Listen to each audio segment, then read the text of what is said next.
Best fighter World. of the world, yeah. I think it's Terence Crawford. Yo, Crawford ain't getting knocked out. He ain't getting knocked out. Where the evidence supporting that? Where is the evidence supporting that? Just because y'all think he's light in the ass, y'all think that's just it? Give me a number. He has an 85+ chance to beat Canelo. Why? He's not going in there to prove something, which will fall into Canelo's hand. Oleksandr Usyk believes Canelo Alvarez is making a major mistake by facing Terence Crawford. Usyk views Crawford as the #1 boxer in the world today and the best pound-for-pound fighter of this era. His remarks reflect tremendous respect for Crawford's abilities, making it clear that Usyk sees him operating on a different level than Canelo and other fighters. Terence Crawford, #1, yeah? Yeah. Fair enough, great fighter, top fighter. So that's a good, Yes. that's a good #1, but it's debatable, it's subjective, but that's a good pick. So, round number 4. Why did Daniel Dubois push you yesterday? Do you know why? Did he give you a push? I don't know. Maybe Daniel afraid me. I don't know. Terence Crawford approaches this fight with a confidence that borders on complete certainty. He has emphasized that winning is not just an option, but an expectation. In his mind, there will be no excuses. He views himself as a superior fighter, fully prepared for every possible situation. This attitude reflects not only his unshakable self-belief, but also the experience gained from years of dominating opponents across multiple weight divisions. Such unwavering assurance doesn't just fuel Crawford. It often places heavy psychological pressure on his opponent. Listen, however they rate me, it doesn't matter. At the end of the day, we got to fight. I'm going to win the fight. It's simple as that. Can I ask you about if there's any rematch clause with this fight with Canelo? No, it's not. Is that something you push for? No, I didn't. And there's any weight restrictions to the fight at all? No, it's not. A lot of fighters would like to put on a weight restriction to this type of fight. Why didn't you want to do that? Because I want him at his best. I don't want no excuses. I don't want no, reasons why, he didn't feel good or anything. I want him at his best. Crawford's coaches deliver a firm warning to Canelo Alvarez, stressing that his fighter's ambition should never be underestimated. He explained that once Crawford sets his mind on a goal, there is simply no turning back. This relentless mindset has defined his entire career, as he repeatedly embraces challenges others deemed impossible. Stepping up to face Canelo is just another extension of that mentality. According to the coach, Crawford's drive isn't only about physical preparation, but also about unmatched mental toughness and discipline. His relentless pursuit of excellence has been the cornerstone of his success. The one thing about Crawford is he got guts. Them bums ain't have no guts. Them bums didn't want to win. Crawford want to win. That's it. It ain't about no belt. It ain't about nothing. You didn't sign a contract. We want to win, and he want to be the best, and he is the best. So that's what's going to be the difference. Crawford got guts. He got a fighting spirit. So when you see Crawford, he going to go in there and get busy with Canelo. Don't you even doubt that. You understand? You ain't never seen Crawford stay on the back foot in no fight in his life. You understand? He the type of guy to go get you. So expect him to go get him. We're going to do everything we can to him. We're going to do whatever we got to do. But one thing you can expect is Crawford is going to step to him. Because you can't be Canelo going on a back foot forever. You got to go get him. You got to do something. And he better know Crawford is coming. Jarrell Miller adds a crucial perspective by highlighting Crawford's hunger, which he believes can outweigh even experience and talent. Hunger, he explains, pushes a fighter to exceed their limits. While Canelo has already secured wealth and fame, Crawford remains driven by the pursuit of a lasting legacy. This difference in motivation, according to Miller, could shift the balance in Crawford's favor, as hunger inspires harder training, deeper preparation, and sharper focus when the pressure is highest. Who do you think's going to win that? I'm pulling for Crawford in this one. I think people underestimated his strength right now and his size. And I think he's a little more hungry than Canelo. So let's see though. But I like both guys, but I'm a little closer to Crawford, so I want to see if Crawford can take it. And lastly, quick mention on IBA Pro. Interesting concept that people records on the line. So I know in boxing, people don't like risking their own and things. Do you feel like this is a step forwards? This could become a major player in boxing? I think it definitely can. I mean, any opportunity to make some money and build your repertoire and your arsenal. Boxing legend Bernard Hopkins offers a bold prediction giving Terence Crawford an 85% chance of victory from someone who has lived at the highest level of competition. This is a powerful endorsement. Hopkins has long valued intelligence, adaptability, and strategy, qualities he believes Crawford embodies.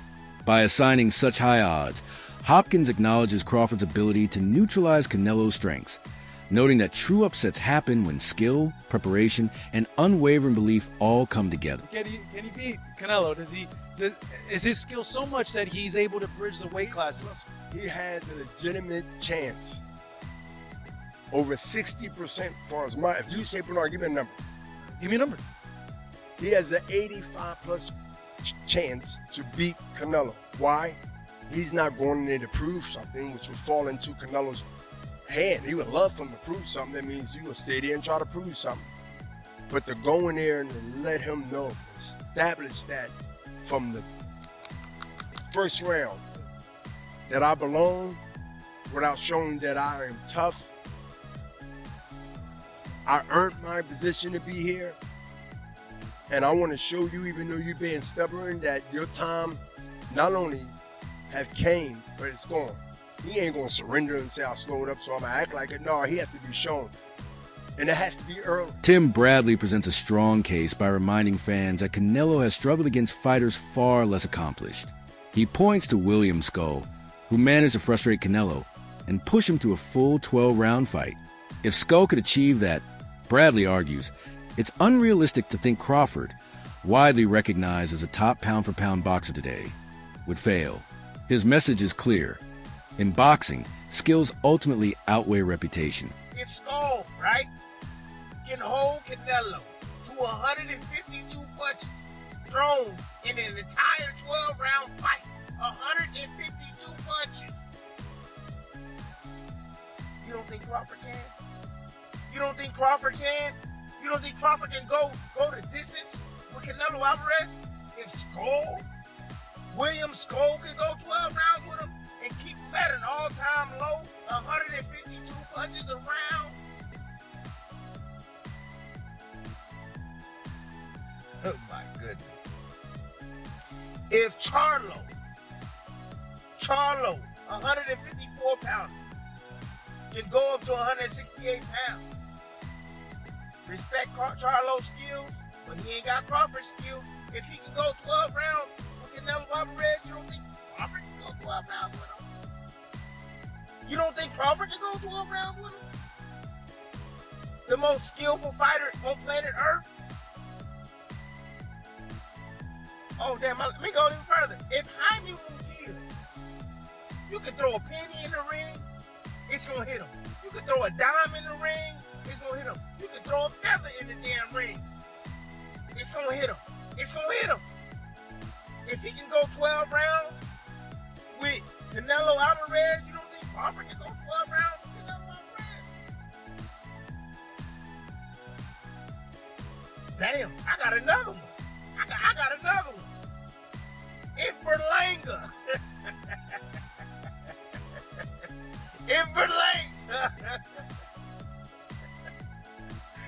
If Berlanga can go. Dowd Bey dismisses a controversy surrounding Canelo sparring with Jaron Ennis, calling it meaningless and overblown. He explains that sparring partners rotate constantly, and what truly matters is execution under the lights, not gym work. Bey notes that Ennis's family has ties to Canelo, which fuel the hype, but insists it offers no real advantage. In his view, Crawford's style and skill set are unique, impossible to duplicate in sparring, and ultimately the only factors that will matter on fight night. Boots going off to spar Canelo ahead of Terence Crawford's bout. For me personally, alright, well, I live in Philly, right? So interacting with Mr. Rosie and them sometimes, you know little stuff. So Boots, whole family, they've been had a relationship with Canelo. It's not new. Who was up there camping with him for I was up there boxing or whatever. And then Canelo, period, he boxed Philly guys. When he was about to fight Floyd, he was boxing Brother Nazar's nephew. So this ain't nothing really new that Canelo doing right now or that Boots is doing right now. I think that it's just being made to be a big deal because like on the internet, the fans, as much stuff as they like to talk about Boots sometimes, they understand from looking at his skill set and stuff like that, that he would be someone who can help Canelo.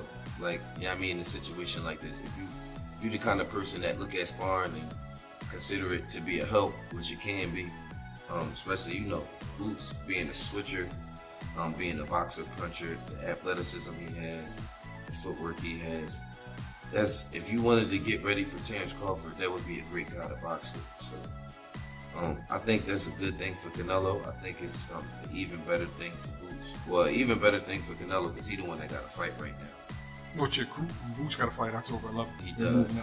So he's getting this. You know what I mean? This up the level of Boots camp, and he get paid for it. I'm glad he got an opportunity like that. Get to see himself in there with a guy like that. Anyway, that can help him psychologically a lot.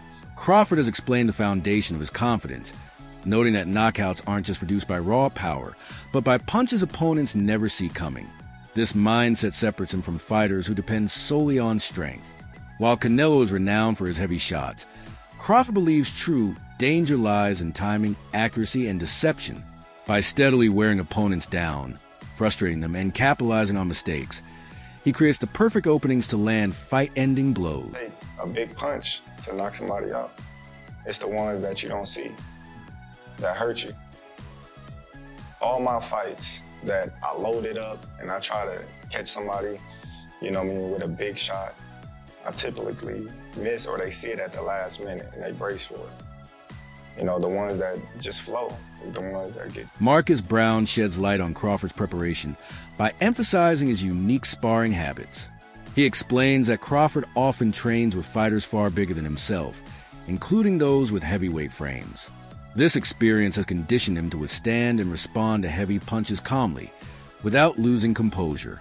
According to Brown, this resilience sets Crawford apart from others who might crumble under pressure. So, when Canelo connects with his hardest shots, Crawford won't be shaken. He's already faced similar power countless times in training. Fan of both of them, but I'm going with Crawford.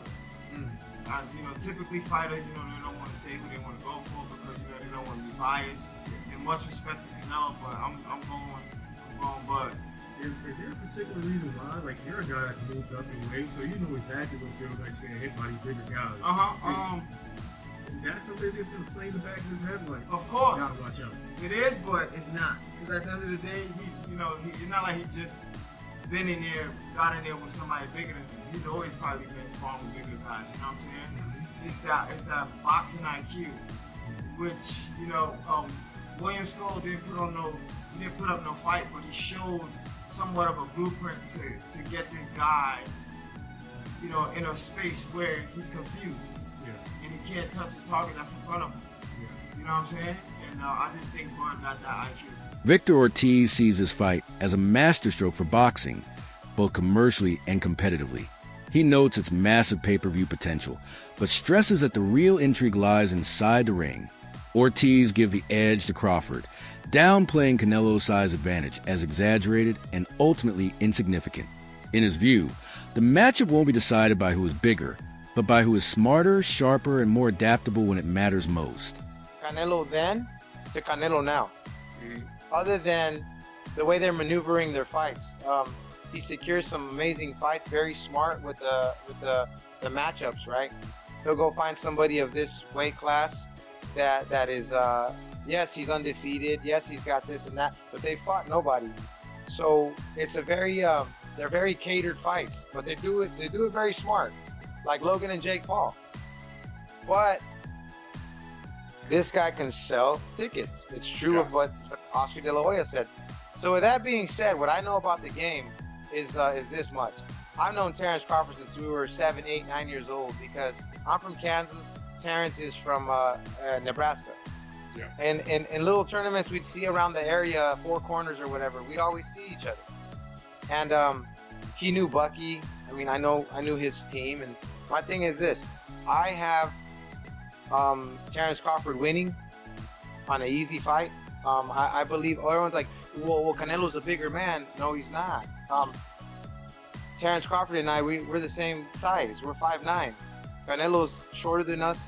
We're bigger than he is, chest-wise. I think really where Canelo's probably bigger than us is his legs.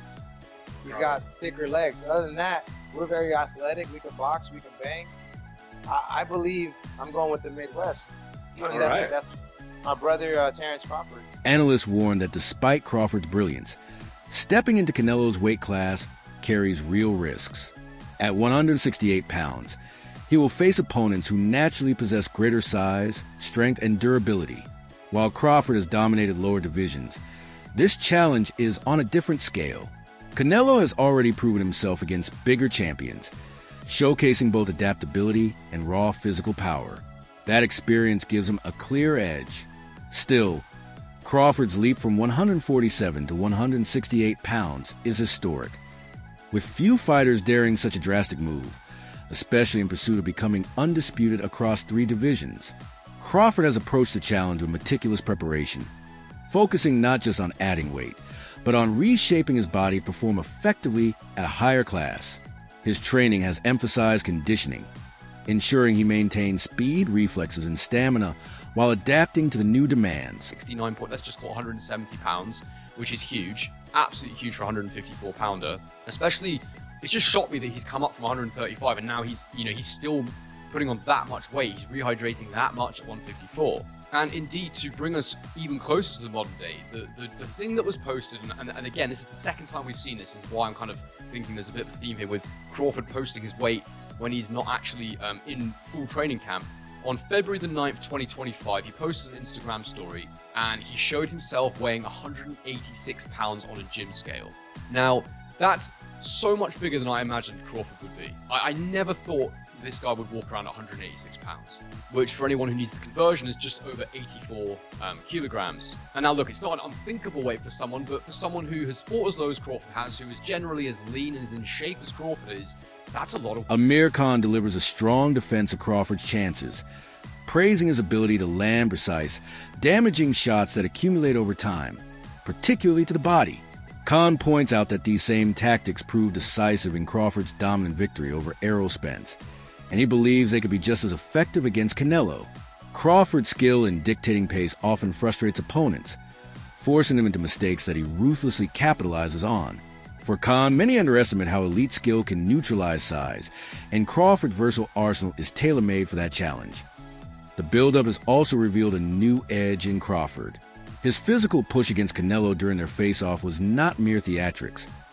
It was a bold statement of intent.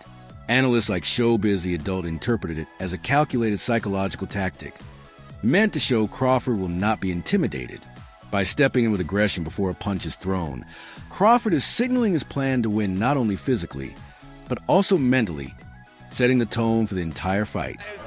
Canelo's a friend now after our fight we had, and also Crawford had shared training camp with him as well. It's a good fight. I'm not going to say too much. Okay. I'm going to save it till on the day of the fight. Okay.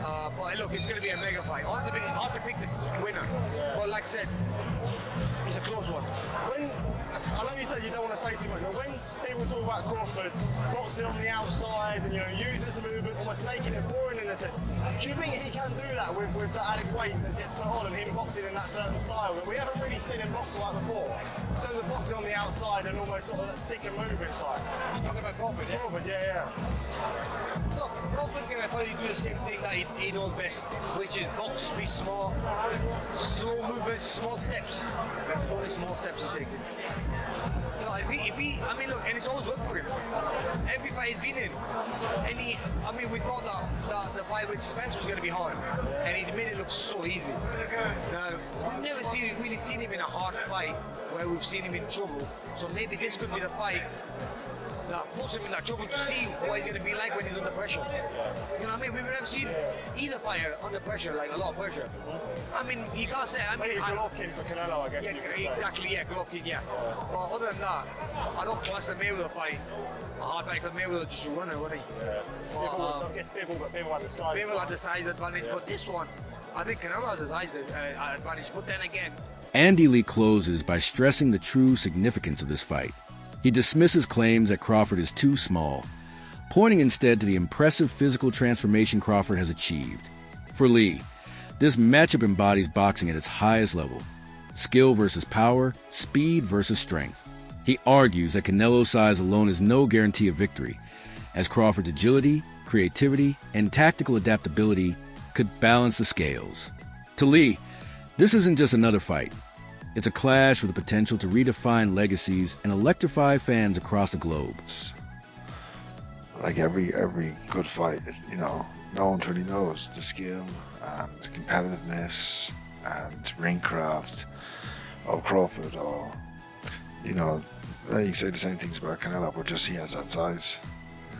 And but I see Crawford in New York when Hamza fought Berlanga, and he doesn't look too small anymore. He's filled out a lot, look quite big. It's a great fight. I think they're equally matched in skill.